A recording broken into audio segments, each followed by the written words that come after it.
Hi color kids, this is Katie Hiley from RainbowBrite.net. Welcome back to the Rainbow Land Museum. And I'm freaking out, okay? You probably have guessed from the title, whatever I end up titling this video, that I just got finished reading the first issue of the Rainbow Brite comic book that's coming out October 3rd. And I have feelings! Now, obviously, I can't tell you all the things I want to tell you. Once it's out for everyone to see and you've had a chance, like, not the day of, but shortly thereafter, once every one of you who wants to get the comic has had a chance to purchase it and read it yourself, then we can dive deeper into the actual content. But no spoilers, or at least nothing major right now.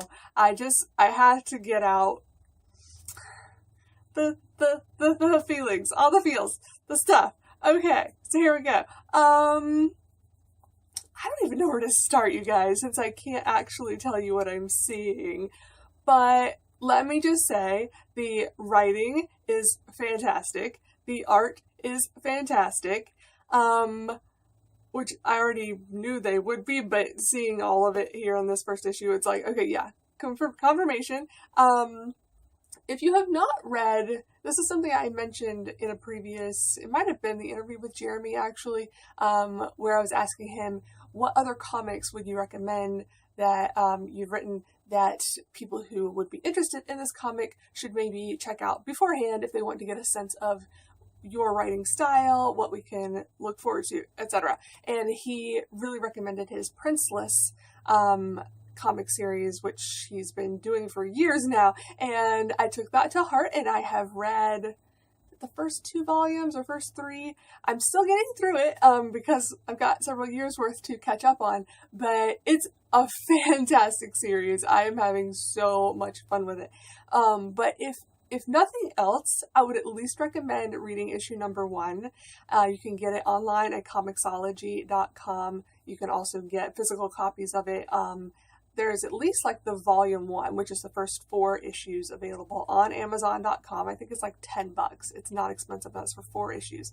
But there's several ways, and even your local comic shops can probably get it for you if you're having trouble getting it yourself. So you don't have to read it before you read this comic, but if you've got the time, just do it. You'll thank me. That issue 1, my first reaction, I believe I sent to Jeremy, was just ha ha ha ha ha ha ha. Like, it was a line full of me laughing because it's hysterical.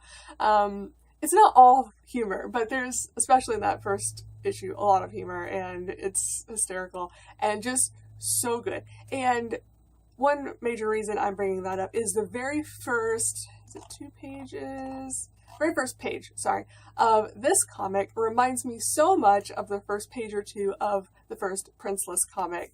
And once you see both, you'll understand why, but I don't want to tell you why yet because it's a surprise. But it's great. So there's stuff going on, and then we see some panels that we've already seen. Actually, real quick, I meant to pull this up before I got on my camera and forgot to do it. Here we go. I wanted to bring up the articles, and it may just be this one actually. Yeah, the Newsarama interview with Jeremy, if you have not read that yet, and I'll link to that in the description of this video to get you there faster. I know I've posted at least some of these, like maybe parts of panels or something. I don't know where I posted them, probably on social media, so you may have already seen a little bit of this. But there are 3 full page, sorry, 3, I know my fingers and numbers, 3 full pages, not just 3 panels, but 3 pages of panels in this article on this website. They do not have text on them, so you don't know what the characters are saying, what's being said, but you can kind of figure out what's going on just by the context of the images. But I'll at least share that again with you guys so that you can see. But that is, let's see, pages 2 2, 3, and 4. 2, 3. Sorry. Yeah. Yeah, okay. Pages 2, 3, and 4 of the comic are available in that Newsarama article without text. But you can go ahead and see a great representation of the artwork. You can go ahead and meet some of the characters without actually meeting them, but we know who Wisp and Willow are at least. So you see them, you see Willow's parents, and you get a good idea already. And Jeremy confirmed this on Twitter, so it's not a secret, that Wisp and Willow are major geeks, super nerds that are into LARPing, which if you don't know what that means, it's live action role playing. Little kids might just call it playing pretend, but they take it up a notch where they make their own costumes, they make their own weapons. Like Wisp has a wooden sword that she's made, and Willow has a cloak and like a scepter, and it's great. It's great. It's more than a scepter. It's like I can't think of the word. Staff. There we go. It's like a staff with a crystal thing on the end of it. But so yeah, they're that kind of nerd where they take it all the way to the nth degree to really pull all of their imagination into their world and make it as real as possible while they're playing these games, these stories that they make up. Their imaginations are unparalleled. They remind me so much actually of me as a kid, because not that I was cosplaying necessarily or making my own swords, but I definitely had like the She-Ra sword and shield and mask set, so I'm sure I threw that on sometimes.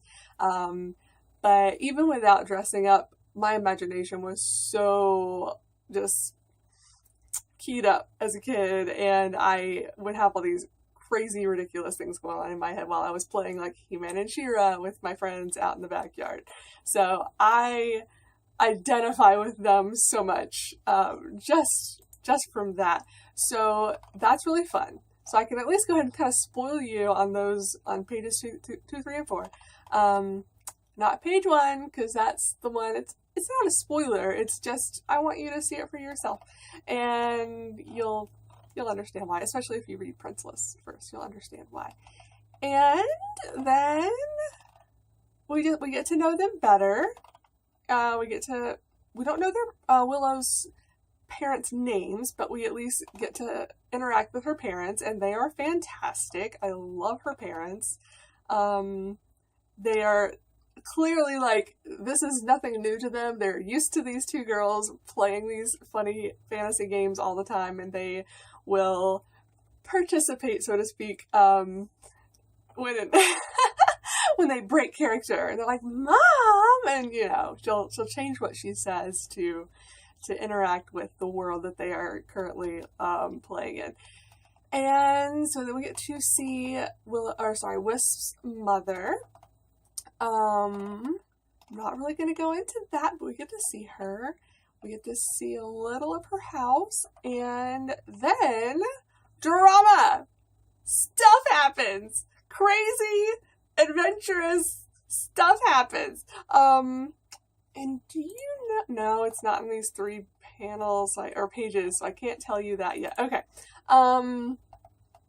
But so there's, we already knew from the interviews that there was some force that was going to be coming to Earth and turning everything gray, and that was going to spur Wisp to want to do something about it. So that gets introduced in this first issue, and the force, the thing, I'm not going to tell you what it is cool, and it's kind of reminiscent of something from Star Stealer. Not exact. It's different enough, but I definitely was like, okay, that looks a little bit like something I'm familiar with. And then we meet a couple pages later, Twink. I'm getting there. And I love, Wisp is like not scared. I mean, she has a healthy fear, obviously, of, something bad is happening, but she does not run away or shy away. She's just like there, like, I'm going to do something about this. This is not right. Even once she figures out it's not just like a burglar or a regular person doing something bad, she still does not run screaming.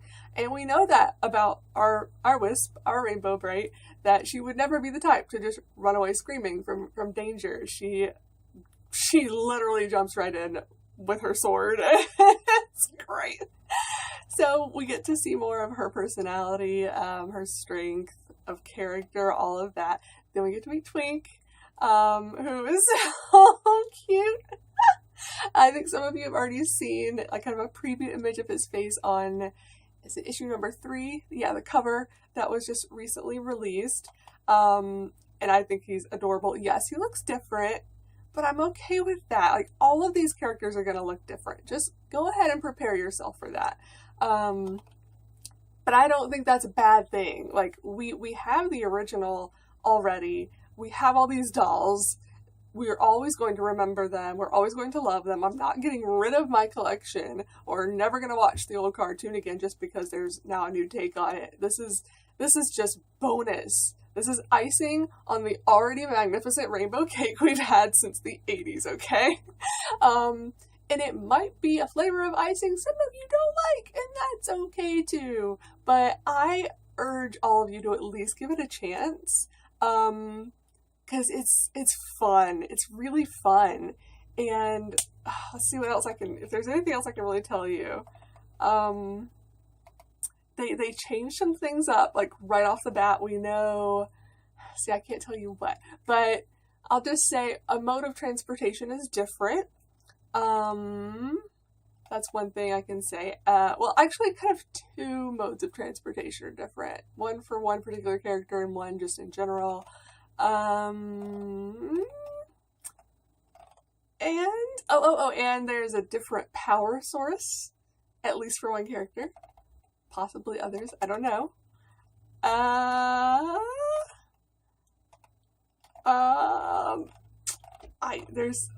I'm trying to see what I can tell you without spoiling it. And then the last page, we get to see Rainbow Land. We actually get to Rainbow Land in this first issue. That's all I can really say, I think, without spoiling things. But I just want to say this is not our Rainbow Brite so far anyway. And that's, again, okay. And I'm okay with this. I so look forward to getting to know this Wisp, this world, this new take on the world that we already know and love. I think kids are gonna dig this. They're just gonna be like, what? This is cool. And again, if you can just, I don't want to say lower expectations. That's not what I'm trying to say at all. If you can just change expectations so that you're not opening this up and expecting to see the 80s cartoon, because you're not going to see the 80s cartoon. I'll just tell you that right off the bat. And if that's all you're interested in, then maybe it's not for you. But even still, at least go to your comic shop once it comes out and leaf through it. Just look. You know, you don't have to buy. You can look at comics in a store without buying them. They let you do that. So you can glance through it before you make a purchase if you're unsure. But I at least would suggest, if you love Rainbow Brite in any capacity close to how much I do, which I know a lot of you do, I know she has a huge rainbow stamp on your hearts and always will. If you do, please at least check it out and give it a chance. Because comics, okay, I'm learning this as I'm reading through Prince List. They move slower than like an episode would. I didn't time myself, to see how long it took me to read through this issue, but I would say it's shorter than an episode. So don't expect the beginning and the end of one issue to tell a full story. That's not how, at least this comic works. I think that's how most comics work. It's a story that is told over several issues. So it's not one book, it's multiple. It's like a series. Well, that's why it's called a comic series, I suppose. So don't expect to have all of your questions answered in the first issue. Don't expect to see all of the characters in the first issue. Don't expect to see all the different looks of all the characters in the first issue. But this is a great setup, and it's a great cliffhanger, and it really makes me just want to, like, fast forward through time and get the next issue immediately, because I'm like, wait, but what now? Ah! So I think that this comic accomplishes so much in setting up this world, setting up these characters, getting you invested in them and what happens to them, and throwing in enough familiarity that you do know that this is heading towards Rainbow Brite, because it's Wisp and it's Twink. Technically, in this first issue, he's called Twinkle, but we know from the interview with Jeremy that later on Wisp starts calling him Twink. So don't be mad if you see him introduce himself as Twinkle. He's still Twink. He's both. It's okay. But yeah, I'm so excited to see what comes next. I think this is going to be so fun. I know the first, I think the first 4 issues are written at this point. Just the text. We don't have, or they don't have, I mean, I certainly don't have. They don't have the art finished for all 4, but the plot lines, the dialogue, whatever, I think has been written through issue 4. I think Kevin actually said that in our interview over the weekend. So it's happening, you guys. We're gonna get more than just one issue. And this first issue has so many different variant covers. I'm losing count. 4, 5, 6, 7, 8, I think, that I know of now. Because Kevin just talked about another one in my interview with him. If you haven't watched that yet, check it out. It's good. It's fun. But yeah, I'll be collecting all of them, because you know me, one of everything at least. So, but you don't have to, like, Kevin said, yeah, actually in the interview, like, the content of each of these is exactly the same. So don't think that one cover is going to have something different inside. It's not. It's just the cover that's different on these different variants. So no matter which one you buy, you're going to get the same story. So don't worry about that. But if you are a super collector like myself, you're going to want to hunt those down. And I'm really excited just for the thrill of the chase. When it's something like this that you can't just walk into a Hallmark store necessarily and just pick up, it makes it a little more fun. You have to kind of put some effort into getting them all, and some people find that frustrating, but I kind of find it fun. And it's been a while since we've had that. There have been a few Hallmark products that weren't as easily come by as others over the last few years, but for the most part, we've been able to track down everything that we've wanted. So, and I'm sure we'll be able to with this as well. I don't want y'all thinking, oh, I'm going to be going for all 8 and I only get 6. Like, I really don't think that's going to happen. You'll be able to get them. It just, yeah. I don't know where I'm going with that. I'm just still freaking out, and I'm excited.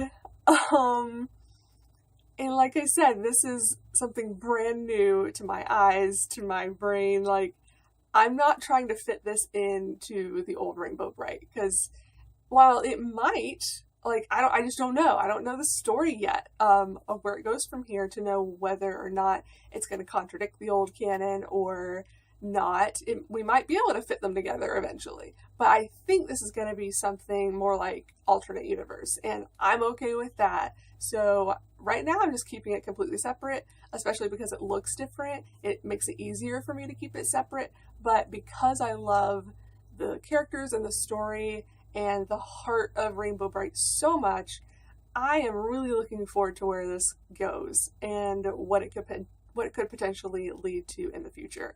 And I hope that you guys are just as excited as I am, and I hope that you will pick this up on October 3rd at your local comic shop. And let me know what you think, like, when you get it, obviously. I was lucky enough to get an early release from Dynamite. Thank you, by the way, so much for letting me get an early review copy, just to check out and give you my opinion of. But I'm really excited to get the physical copies in my hand. I'll show them all off to you once I have those in hand, and then after a little bit of time has gone by, when you can have read it as well, then we can talk about it even more. Okay? How does that sound? Does that sound good to you guys? Okay. I'm gonna go for now, but I hope that you've enjoyed this, and I hope you are looking forward to October 3rd like I am. Alright, till next time, have a rainbow day. Bye.